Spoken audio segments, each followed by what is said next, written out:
Estamos en directo, entonces le cedemos la palabra a la presidenta de esta mesa, la doctora Giovanna Reyes Tagle.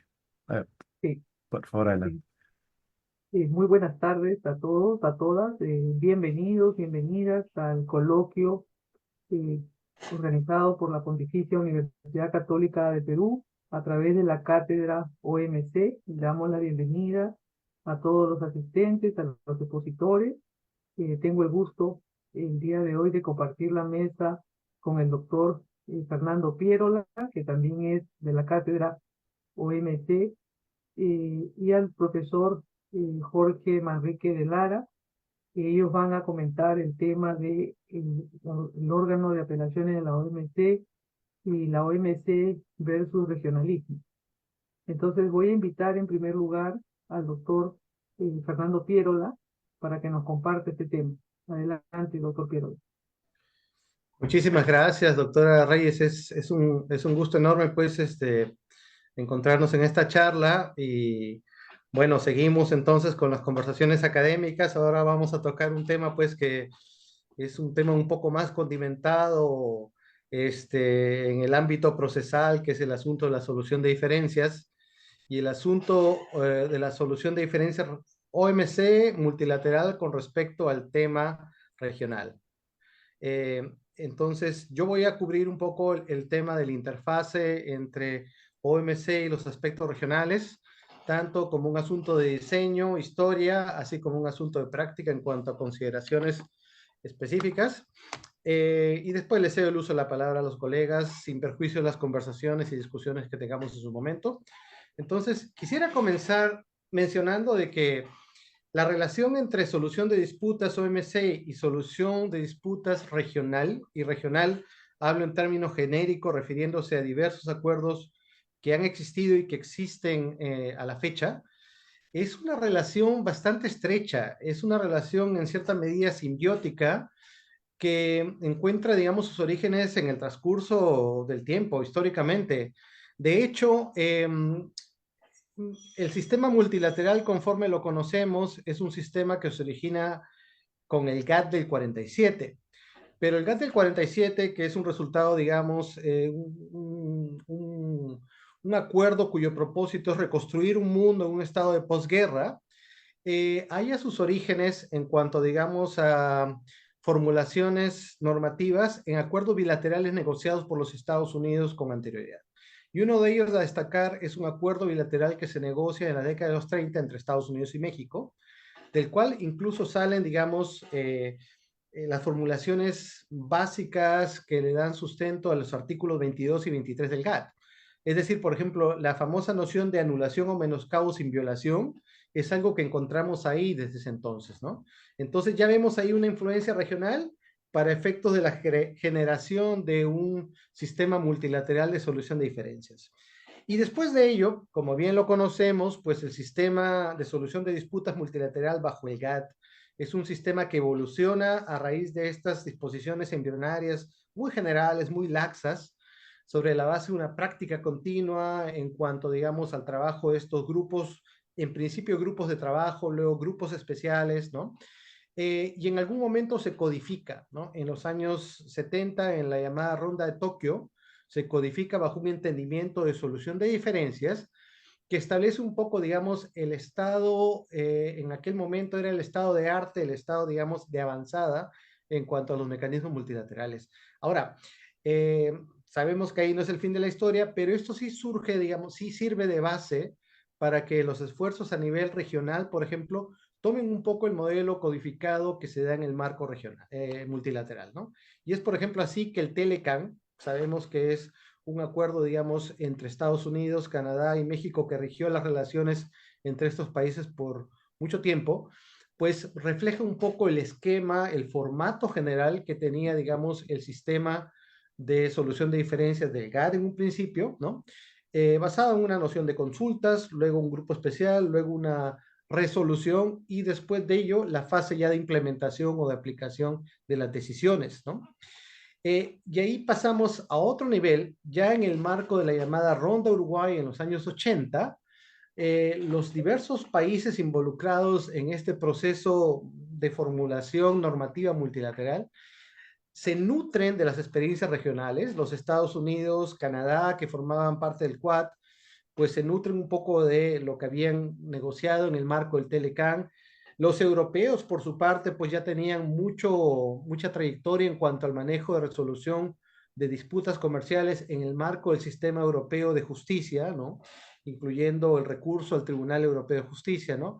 Y es así que se negocia el entendimiento sobre solución de diferencias. Entonces, hay una relación entre estos dos esquemas que es bastante constante, incluso una relación de espejo en cierta medida. De hecho, por ejemplo, el sistema de solución de disputas de la OMC, en lo que se refiere a esta segunda instancia de la apelación, que como bien sabemos es un asunto de controversia, toma prestado la noción de lo que en el Telecan era el llamado recurso extraordinario, el Extraordinary Challenge, la impugnación extraordinaria, ¿no? Y trata de acogerlo de alguna medida, fue más allá del Extraordinary Challenge porque incluyó, digamos, asuntos de derecho. El Extraordinary Challenge solamente estaba vinculado a temas de nulidad, ¿no? Pero ahí podemos apreciar justamente este vínculo entre uno y otro. El entendimiento de solución de diferencias ha servido de base y sirve, digamos, como un punto de referencia para la negociación de muchos capítulos de solución de diferencia en el marco regional. Tenemos, grosso modo, digamos, dos esquemas generales. Un esquema que es el esquema de los modelos de TLC con Estados Unidos, que sigue en cierta medida la pauta del Telecam, y tenemos los modelos de los acuerdos de asociación de la Unión Europea, ¿no? Después de ello ya tenemos unos mecanismos más sofisticados como lo que está contenido en el mecanismo del CPTPP, ¿no? Aprendiendo un poco de la experiencia. Ahora bien, yo me quiero referir en los próximos minutos básicamente a dos asuntos muy específicos. Uno, digamos, la articulación en abstracto entre el diseño multilateral de solución de diferencias y el diseño regional, y por otro lado, digamos, las consideraciones prácticas que pueden hacer que un país decida ir por uno frente a otro sistema. Creo que en el tema abstracto, aquí hay dos perspectivas completamente distintas, o bueno, que de alguna forma tratan de reconciliarse y que en muchos momentos han planteado, digamos, dudas de carácter jurídico. En cierta medida han ido confluyendo. En principio hay que tener en cuenta que la dualidad de foros no es que surge en cualquier situación, únicamente surge cuando hay traslape regulatorio, ¿no? Si nos encontramos, por el contrario, en una situación en la cual el acuerdo regional reglamenta algo de carácter OMC Plus, pues entonces el único medio disponible es el regional, ¿no? No hay más. Entonces, esto es un asunto, una premisa a tener en cuenta. La perspectiva multilateral, que es la prevista en el entendimiento de solución de diferencias, es básicamente una perspectiva que se arroga la competencia, la jurisdicción, casi de manera exclusiva y excluyente. De hecho, el entendimiento que ha habido y la lectura que se le ha dado al ESD en muchos contextos es que los grupos especiales tienen un mandato indeclinable para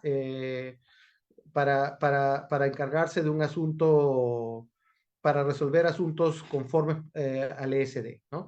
Y no existe discreción en contrario. Esto quiere decir, digamos, que si se recibe un mandato por parte del OECD para resolver una disputa, pues ese mandato, digamos, obliga al grupo especial a que tenga que llegar hasta las últimas consecuencias, a menos que las partes decidan suspender los procedimientos a petición del demandante o reclamante, ¿no? O a menos que haya desde luego un acuerdo, una solución mutuamente acordada, ¿no? Es un enfoque que se ha seguido ya de hace mucho tiempo. Hay el caso de México Bebidas Gaseosas, en el cual justamente se plantea el asunto de que un grupo especial no debería declinar su jurisdicción, salvo que exista algún impedimento legal, lo cual no surgió en ese momento. Y después de ello, pues se dio un desarrollo casuístico basado justamente en esta noción de impedimentos legales. A menos que existan impedimentos legales que surjan de un acuerdo, pues, explícito, inequívoco entre las partes, ¿no? Un grupo especial tiene que continuar con el conocimiento de los temas que han sido planteados sobre los acuerdos OMC, ¿no? Ahora, se entiende que esa renuncia o ese, digamos, acuerdo inequívoco tiene que expresar una renuncia clara. Esto ha sido ya, digamos, confirmado en algunos casos.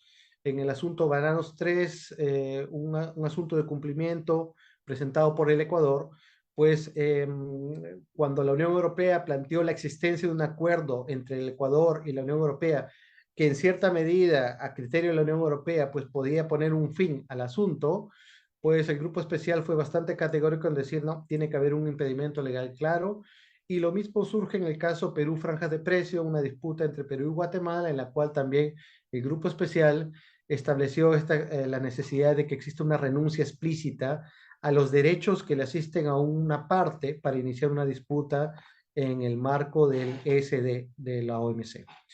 Ahora, la perspectiva regional es una perspectiva, digamos, bastante asentada en la práctica, que, digamos, se basa en la posibilidad de la elección del foro. Esto es un asunto que está contemplado en muchos TLCs. La elección del foro viene acompañada con una cláusula de exclusión, según la cual una vez que ha sido elegido un foro, pues ese foro excluye el recurso a otro foro.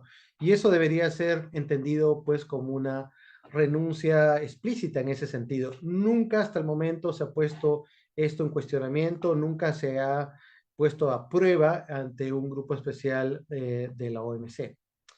Entonces, esto es lo que tal vez quería decir en cuanto al tema abstracto general. En el marco práctico, yo tal vez mencionaría aquí las razones por las cuales el foro OMC tal vez ha concitado más atención que el foro regional. Ciertamente que hasta antes de la crisis del sistema actual de solución de diferencias, pero bueno, hay razones de distinta categoría, ¿no? Uno es el tema de las economías de experiencia.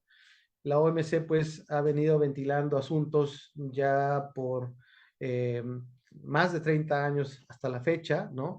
Y ha ganado mucha experiencia tanto en la práctica procesal como en el manejo de la jurisprudencia como tal. De hecho, hay jurisprudencia bastante clara sobre asuntos diversos y eso es algo sobre lo cual, digamos, no gozan de experiencia necesariamente los foros regionales, salvo algunos foros muy específicos que son muy activos. Hay un apoyo institucional constante por parte de la Secretaría de la OMC, ¿no? Y esto también lleva a otro punto que tal vez se da por sentado, pero es algo muy importante. La Secretaría asume los costos del manejo de una disputa en la OMC. Es algo que forma parte del presupuesto de la organización.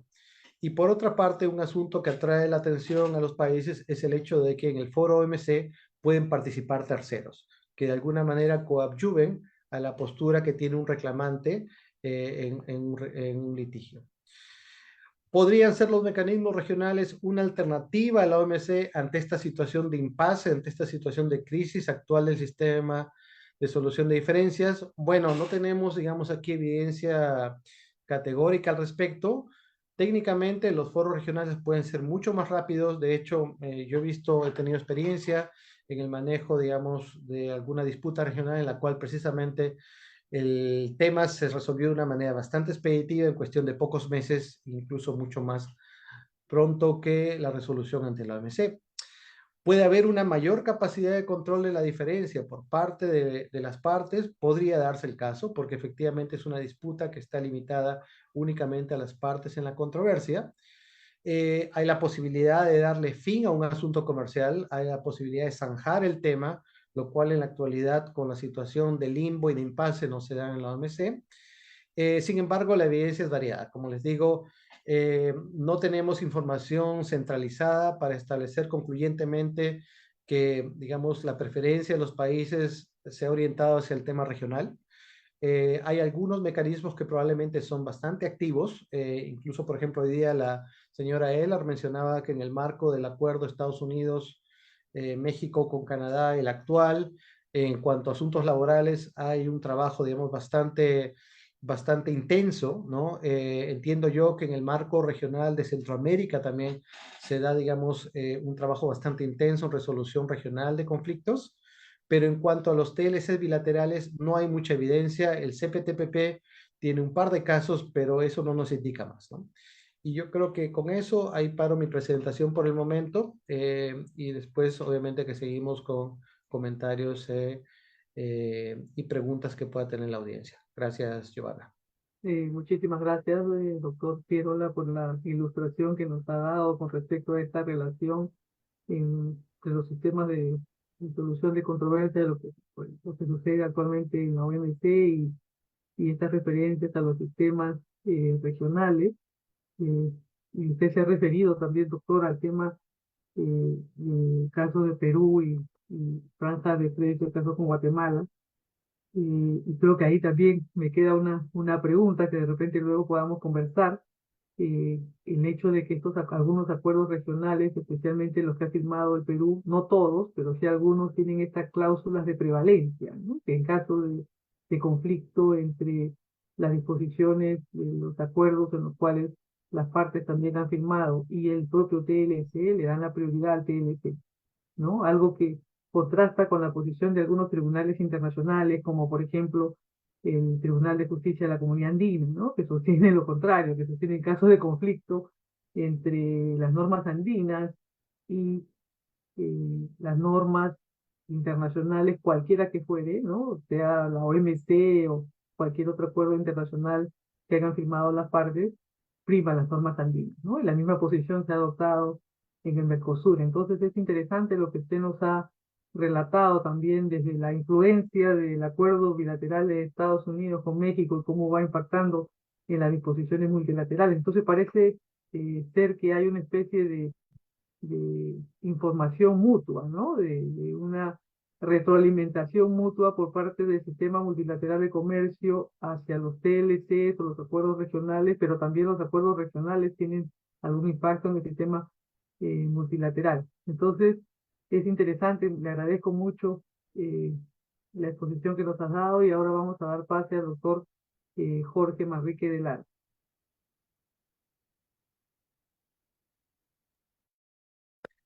Giovanna y también Fernando, muchas gracias por esto, por la traducción y pues también por la gran exposición de Fernando Pirola justamente sobre el sistema multilateral, haciendo contraste con el sistema regional. Y efectivamente, como menciona Giovanna, pues justamente en la comunidad andina pues tenemos esa noción de prevalencia de sistemas en noción de diferencias en la comunidad andina. Y también como mencionó Fernando Pirola, pues hay sistemas regionales que han sido bastante activos, el sistema europeo lo es, y también el sistema andino.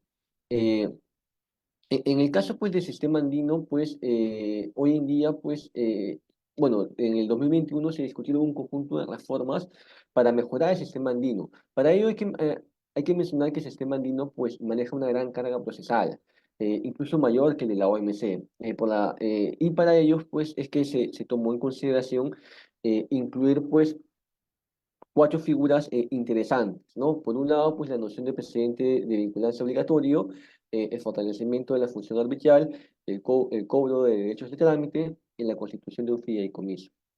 En relación, pues, a la noción del precedente de vinculancia obligatorio, pues hay que tener en consideración, pues, que del 84 al 2022, pues, el Tribunal de Justicia de la Comunidad Andina ha emitido 6.748 interpretaciones prejudiciales.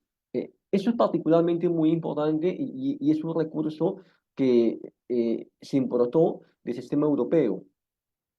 Al final del día, pues el derecho andino es aplicado por los tribunales locales de los países miembros de la comunidad andina, Perú, Colombia, Ecuador y Bolivia, y eso hace que pues, se pueda abrir la posibilidad de una falta de congruencia en la aplicación e interpretación de la normativa andina. Y para ello es que justamente existe eh, la interpretación prejudicial como una obligación de los tribunales de justicia locales de exigir, bueno, de solicitar una interpretación prejudicial al Tribunal de Justicia de la Comunidad Andina, quien tiene que indicar pues cuál es la interpretación de la normativa andina que se debe hacer. Eh, no obstante ello, pues, esta pues, sobrecarga también ha hecho pues, que se vislumbre la posibilidad de incluir la noción de precedente obligatorio mediante la figura del acto aclarado, que es una figura pues, que ya existe hoy en día en el sistema europeo y que de hecho fue creado en el sistema europeo. Mediante esta noción se entiende de que mediante el acto aclarado, se entiende que, pues, en algunas materias, cuando ya existe cierto consenso sobre la manera como es que se debe interpretar determinada normativa del sistema europeo, el juez europeo, pues, no tiene que volver a pedir una interpretación prejudicial. Y de esa manera el sistema es mucho más rápido. y se evita una sobrecarga judicial en el sistema europeo. Lo mismo se quería aplicar en el sistema de la Comunidad Andina, que los jueces locales no en todos los casos tuvieran la obligación de pedir esta interpretación prejudicial al Tribunal de Justicia de la Comunidad Andina, con la finalidad de que pues, se pudiera reducir la carga procesal. El problema es justamente cómo se ha fraseado el artículo 33 del Tratado de Justicia, del Tratado del Tribunal de Justicia de la Comunidad Andina, el cual nos plantea que en todos los procesos en los que la sentencia no fuera susceptible de recursos en derecho interno, el juez suspenderá el procedimiento y solicitará directamente de oficio o a pedido de parte la interpretación del tribunal. Eh, y esto hace de que pues, sea muy complicado en la práctica pues, que se pueda implementar la figura del actorado, pues justamente el fraseo que se tiene que hacer referencia a todos los procesos. Y el texto del Tribunal de Justicia de la Comunidad Andina es distinto al del Tribunal Europeo. No obstante ello, pues ya en la interpretación prejudicial 391-2022, que fue emitida el año pasado, se implementó vía jurisprudencial la figura del acto grado, lo cual pues ha generado un gran debate pues académico en relación pues a la posibilidad de que ese instrumento o esta figura fuese implementada en el sistema andino. Lo importante es ver cómo pues, el sistema andino pues, es un sistema bastante usado y lo interesante del sistema andino, a diferencia del sistema de la OMC, es que pues, en el sistema andino de solución de diferencias pues, pueden acceder tanto estados, miembros de la comunidad andina, como también privados. Personas jurídicas o personas naturales pues pueden demandar y pueden usar, hacer uso de diferentes recursos como el recurso de incumplimiento, el de omisión, o también pedir una interpretación prejudicial. Y eso hace de que el sistema sea mucho más dinámico que probablemente en la OMC, en el cual pues solamente participan economías. Una segunda propuesta que también se ha discutido bastante es la posibilidad del fortalecimiento de la función arbitral. Eh, la, la dificultad que tiene hoy en día el sistema andino es que pues no cuenta con una gran normativa en materia arbitral en referencia justamente a todo lo vinculado a los estándares de protección en materia de derecho de arbitraje de inversiones, lo cual sí existe, por ejemplo, en los TLCs, que pues todo el mundo conoce, ¿no? En los cuales pues sí tenemos pues estándares claramente definidos. La falta o la ausencia de estos estándares en materia de arbitraje pues genera en la comunidad andina, genera muchas dificultades sobre la posibilidad que un sistema de arbitraje en la comunidad andina pues sea eficiente y funcione. No obstante ello, pues la posibilidad está abierta, generar un espacio de arbitraje de inversiones en el marco de la comunidad andina. Ya eso es justamente a lo que apuntamos hoy en día o lo que se está apuntando mediante diferentes propuestas de reforma del sistema andino para hacerlo mucho más dinámico y también generar un espacio interesante de solución de diferencias en materia de arbitraje de inversiones, particularmente pues teniendo en consideración pues que algunos estados pues, como Ecuador han demandado o han denunciado muchos, bueno, no tienen una gran práctica de TLCs con capítulos de protección de inversiones. Una tercera propuesta que se ha manejado en el sistema andino es justamente el cobro de derechos de trámite por los servicios judiciales, y ahí pues hay argumentos a favor y en contra, ¿no? Por un lado, lo que se está buscando es reducir el uso excesivo del sistema, pero también la idea está de que los fees o cobrados por justamente los derechos de trámite no sean tan elevados que desincentiven o dificulten el uso del sistema, teniendo en consideración que en muchos casos pues también acuden pues ciudadanos, personas naturales que no necesariamente pues cuentan con el respaldo económico de una compañía o de un estado.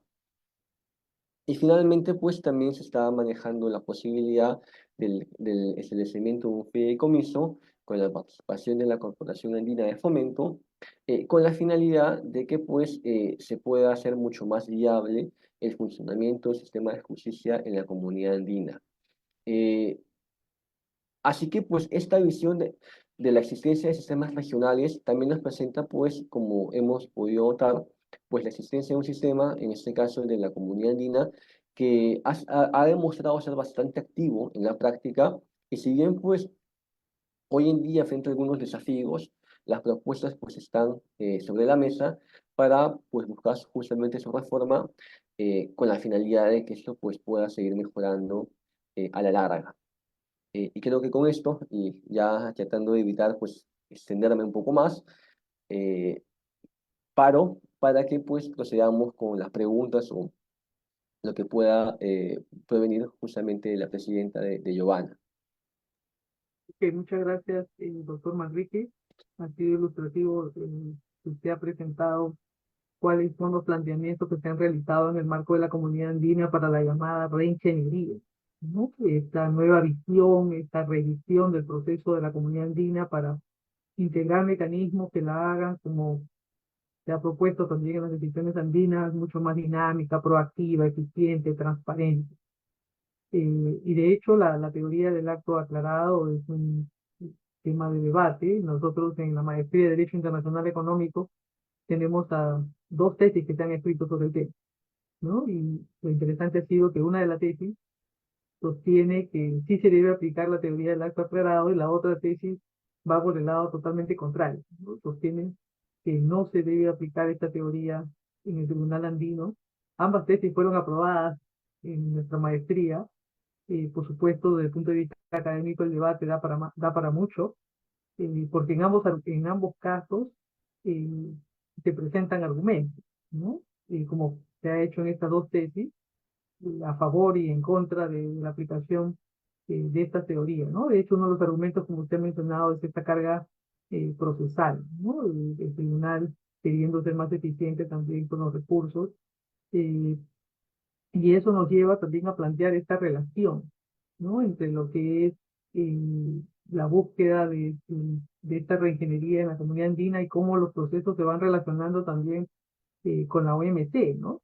Nosotros vemos a un tribunal andino que ha sido muy claro, muy categórico cuando ha analizado esta relación con la OMC, en decir la OMC o el derecho de la OMC no forma parte del derecho andino, ¿no? Y por lo tanto la comunidad andina no está obligada a cumplir este ordenamiento, ¿verdad? Entonces tenemos un tribunal en la comunidad andina que también le ha puesto en claro a los estados, ¿no? A los países andinos, que el hecho que participen en la OMC no los eximen de cumplir con sus obligaciones en la comunidad andina. Ujú.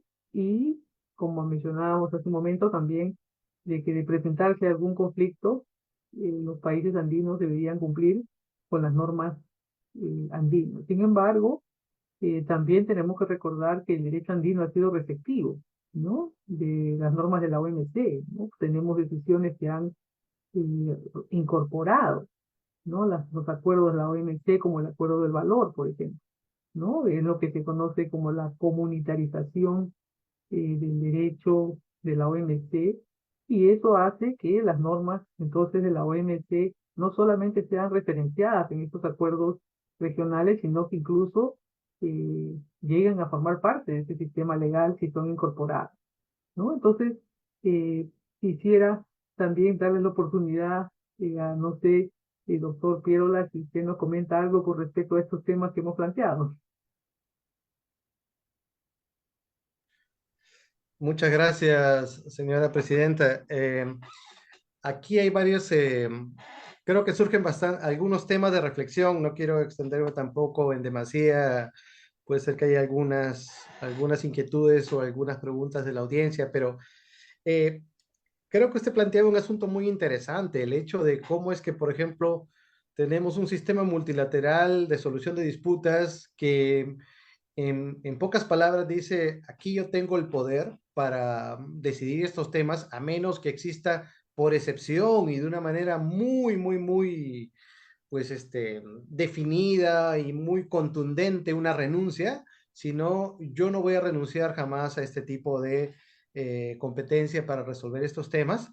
Y por otro lado, en el caso de los andinos, y creo que también sucede en otros foros regionales, pues existe también esa suerte de énfasis, ¿no? En el hecho de que aquí soy yo el que manda con respecto al tema de la resolución de disputas entre los socios comerciales en este ámbito, ¿no? Eh, y se da una suerte de pugna, yo diría, si acaso, de política judicial en cierta medida, ¿no? Que hasta ahora, al final de cuentas, no ha llegado a una solución en la cual el tema, pues, explote, el tema salga a la luz de una manera clara. Me llama la atención, me parece muy interesante y de hecho creo que es algo, digamos, digno de respeto y admiración aquí de las instituciones andinas, el hecho de que hasta la fecha, digamos, ha habido tantas disputas entre los miembros de la comunidad andina y ninguna se ha planteado en el marco OMC de manera paralela.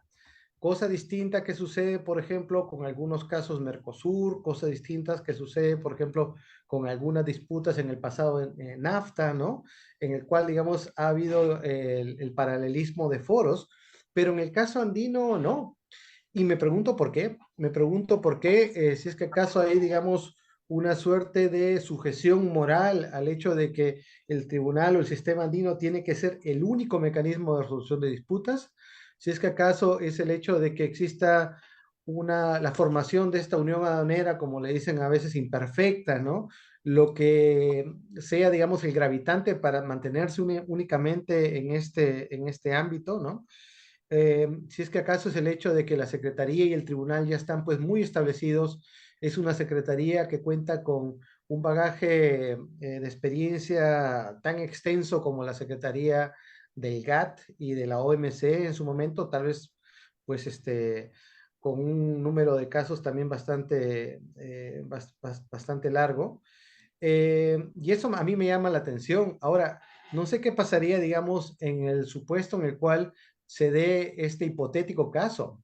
Y aquí me pregunto yo si es que bajo las categorías que han desarrollado los paneles de la OMC, podría entenderse, por ejemplo, que la cláusula de exclusión prevista en los tratados andinos constituye un impedimento legal que haga que un panel decline la jurisdicción en favor de la jurisdicción andina. Habría que ver, porque digamos son cláusulas que incluso preexisten, digamos, a estos criterios jurisprudenciales de impedimento legal, ¿no? Pero bueno, hasta el momento no se ha dado. Así que eso me parece muy interesante. Hay una última reflexión que quería mencionar. ¿Por qué es que en el marco de la comunidad andina y por qué en el marco, por ejemplo, de Mercosur y por qué en el marco de determinados acuerdos regionales específicos se da esta actividad constante y por qué no en el marco de los TLCs bilaterales, por ejemplo? Y una hipótesis de trabajo que planteo es el hecho de precisamente la existencia de una secretaría frente a simplemente un acuerdo marco que probablemente pueda estar administrado por una comisión de comercio que no tiene, digamos, una vía institucional como una secretaría. Y esto, digamos, tal vez de manera implícita puede ser que disuada a los estados de recurrir a aquel mecanismo bilateral de los acuerdos de libre comercio. Yo lo dejo ahí por el momento. Muchas gracias, doctor Piedra, porque eso sugiere que la institucionalidad sí tiene un impacto, ¿no? Podría ser, ¿no? Interesante. Eso parecería ser, digamos, una hipótesis razonable de trabajo, ¿no? Sí, ¿no? Porque hay una secretaría con una posición clara, un tribunal también andino con una posición muy clara que no va a variar, ¿no? Porque va a ser muy difícil que el tribunal cambie de posición con respecto a lo que ha sido su jurisprudencia por varios años en la relación que hay entre las normas andinas y el derecho de la OMC. El doctor Manrique, no sé si tiene algún comentario sobre el tema. Sí, sí es una práctica muy común en la comunidad andina tener esa noción de prevalencia sobre el derecho pues, de la OMC. Eso sí es cierto, pero y también me sumo al tema de la institucionalidad que comenta Fernando, y también sumado a ello el tema vinculado al ámbito de acción. Un TLC pues eh, tiene pues diferentes capítulos sobre temas comerciales. La Unión Europea, la comunidad andina, pues ven temas un poco más allá de los temas comerciales, tienen pues comisiones sobre temas migratorios, sobre temas sociales, etc. etc. Y también eso hace de que, pues, quién sabe, los miembros tanto de la Unión Europea como pues también de la comunidad andina vean el foro como una institución mucho más grande, ¿no? por la variedad de temas que ven, y eso hacen pues que justamente esa institucionalidad que plantea pues Fernando, pues pese bastante y pues decidan pues usar el sistema y no cuestionarlo como tal. Sobre la prevalencia, pues creo que es cierto que uno ha cambiado de posición. Y sobre ello, pues, me genera, pues, siempre un poco de dudas, ¿no? En el derecho internacional, pues, no hay jerarquía de normas como tal, pero sí se habla de esa noción de prevalencia, pues, pactada por los estados, ¿no? Eh, Así que me parece que a la larga ya es un tema que se debería discutir. Creo que algo muy similar también se discutió en el caso de neumáticos recauchutados contra Brasil, en la cual se discutió pues las decisiones pues, del sistema de Mercosur versus pues de la OMC. Creo que por acá hay preguntas. Me parece que tenemos nos comenta Víctor que tenemos una pregunta Se incide que en la Sí, CAM van personas y en la OMC solamente estados. sí, es bien interesante esa Eh, pregunta. bueno, no sé si Fernando quiere dar un par de luces antes de que yo dé Yo mi pienso, a opinión. ver, sin perjuicio, muy brevemente, sin perjuicio de escuchar su opinión, doctor, pero yo creo que puede tener un impacto, efectivamente. Me presto aquí un poco del concepto de la analogía de lo que sucede con inversionista-estado, por ejemplo. En el caso análogo de las disputas inversionista-estado, en las cuales por una parte tenemos a un inversor, es decir, a un privado o un particular, y por otro lado el Estado, tenemos un sistema también bastante activo que es, digamos, motivado o accionado por la acción, digamos, de aquel particular que se siente afectado. Puede ser que analógicamente, digamos, en el marco del sistema andino de justicia, dado que existen determinadas causales de acción que pueden ser activadas por los particulares, es probable, digamos, que este ímpetu del sector privado, del sector de negocio que se siente afectado y que busca un remedio de aplicación directa, también motive, pues, este arraigo al sistema. En el caso OMC, como bien lo sabemos, las disputas son Estado-Estado. Los estados normalmente son muy cautelosos, digamos, o en cierta medida, digamos, se toman todas las precauciones del caso antes de iniciar una disputa, no solamente desde el punto de vista del mérito, del fundamento de un caso, sino también ellos sopesan las relaciones políticas y comerciales que pueden tener con otros socios. Entonces, tal vez existen filtros adicionales que hacen, digamos, que el ímpetu no sea necesariamente el mismo que puede existir en el otro contexto, como el contexto regional o el contexto inversionista-Estado. Gracias. Eh, Fernando, muchas gracias por las luces que nos has dado. También me sumo a lo que tú mencionas, la importancia, la posibilidad de que personas puedan participar, hacen que pues, el interés del privado pues, se pueda ver reflejado en el sistema eh, comunitario. También esto, quién sabe, va de la mano de la integración, ¿no? Eh, Muchas compañías, pues, sus primeros caminos para, pues, explotar muchas veces son con países de la comunidad andina. Entonces, esto se ven más afectados por las medidas de los miembros de la comunidad andina. Y contar con ese sistema, con ese mecanismo tan cercano, hace de que, pues, sea factible usarlo, ¿no? En cambio, pues que una compañía se vea afectada por una medida pues, de un miembro de la OMC que no es miembro de la comunidad andina, pues ya el tema es un poco más complejo, ¿no? Porque tendrás que tú hacer pues, todas las gestiones con tu entidad pública para que tu Estado pues haga toda la inicie consultas y todo lo demás, y eso pues lo hace ver un poco más lejano el sistema de la OMC. Entonces, también es el tema de integración, un asunto que puede ser que al final del día haga que pues haya un poquito más de apego de los miembros de la comunidad andina por el sistema andino como tal. Muchas gracias. Entonces quiero agradecerles a tanto a Fernando, con quien he tenido la oportunidad de coincidir en el trabajo, y a Jorge, quien ha sido mi alumno. Entonces encontrarnos en esta mesa es siempre un gusto. Y precisamente coincidimos en la comunidad andina, recordarás, Exactamente. trabajando ahí en la Secretaría de la CAN. Sí. Precisamente coincidimos en la comunidad andina, ¿no? Entonces, gracias, y gracias también a la organización de la Pontificia Universidad Católica del Perú a través de la cátedra OMC. Muy buenas tardes.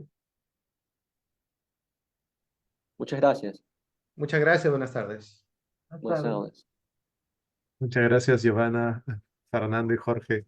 A todos los que nos siguen, hay un receso de unos 14 minutos y a las 5 comienza la siguiente mesa. Gracias, que estén muy bien.